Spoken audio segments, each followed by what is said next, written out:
Hello guys, I am Punit Kumar, student of BSc Honors Chemistry 3rd year.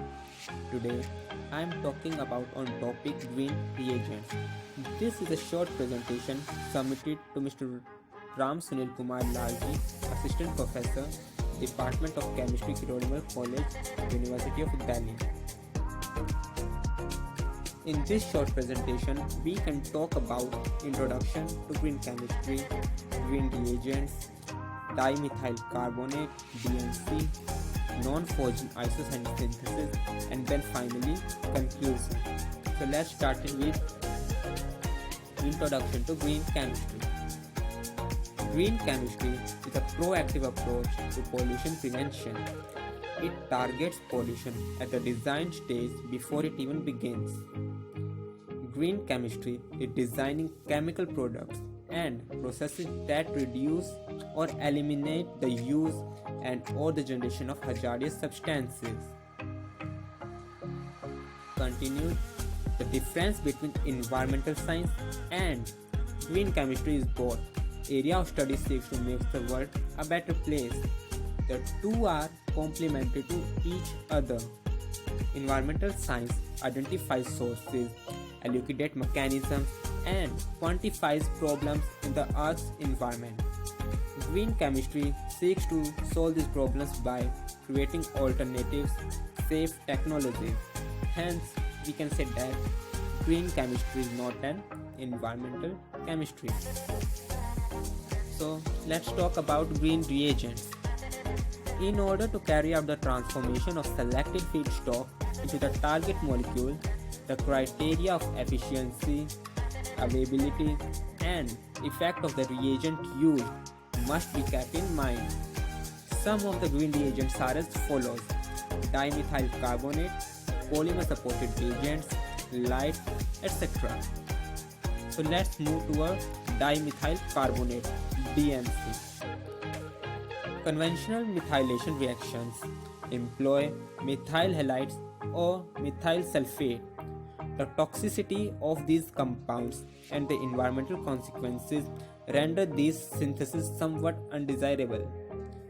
Let's see this figure dimethyl carbonate structure.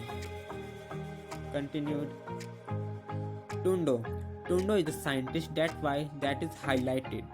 Tundo developed a method to methylate active methylene compound selectively using dimethyl carbonate. In scheme 1, in which no inorganic salts are produced. Continued. Dimethyl carbonate can also act as an organic oxidant.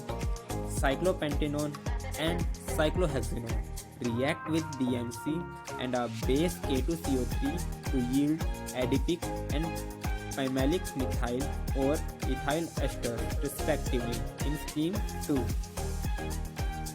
Continued. Many oxidative processes have negative environmental consequences by creating long-lived catalytic and recyclable oxidants. Metal ion contamination in the environment can be minimized by using molecular oxygen as the primary oxidant. Several ligand systems that are stable towards oxidative decomposition in oxidizing environments are being developed by Collins. So now we can talk about non-phosgene isocyanate synthesis. Phosgene is the most effective carbonylation agent. Phosgene technology for isocyanates and their production capacity in industry are so far too mature, effective, huge, and profitable to the substituted. However, phosgene is extremely toxic, which is potentially disastrous for our environment and society. The cost of phosgene production is relatively high due to the cost of safety protection and large amount of corrosive hydrochloric acid HCl are produced during conversion. Continued. In the view of more and more stringent demanding for environmental protection and social safety, non-phosgene processes for isocyanate production will be eventually developed. This should be one of the most important missions for green chemistry and catalysis.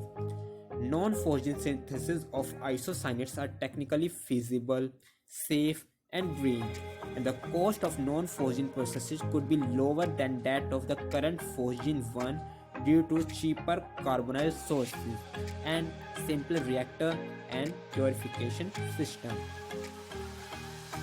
Continued. The key point is to increase the yield of isocyanates, and there is much room for such improvement.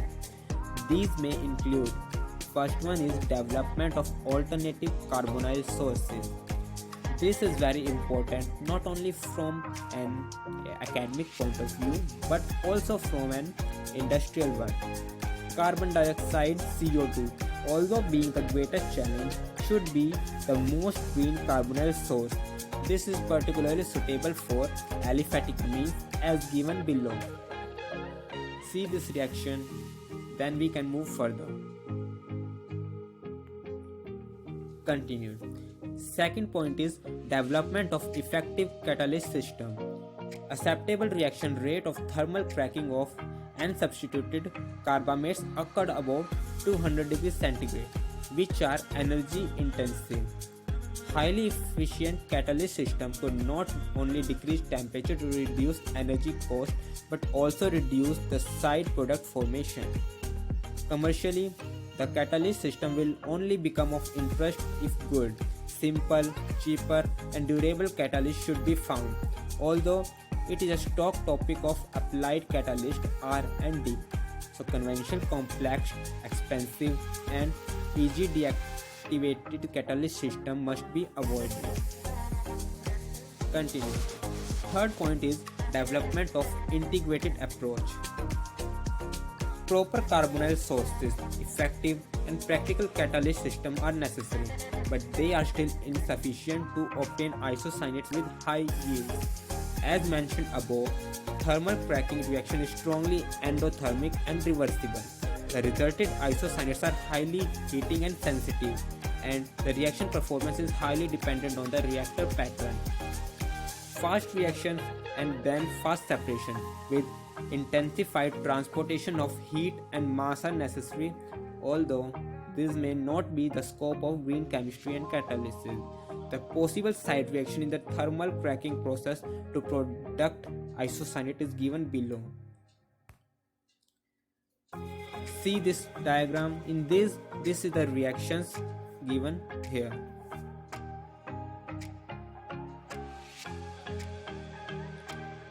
And then finally we are talking about conclusion. Finally, phosgene processes for isocyanates production were invented by the Western countries in the early of the last century and have continuously and well been developed and improved till now. Community of Chinese green chemistry and catalysis having late development advantage should make the important contribution for non-phosgene processes for isocyanate production in this century. Thank you guys for watching my video. Thank you.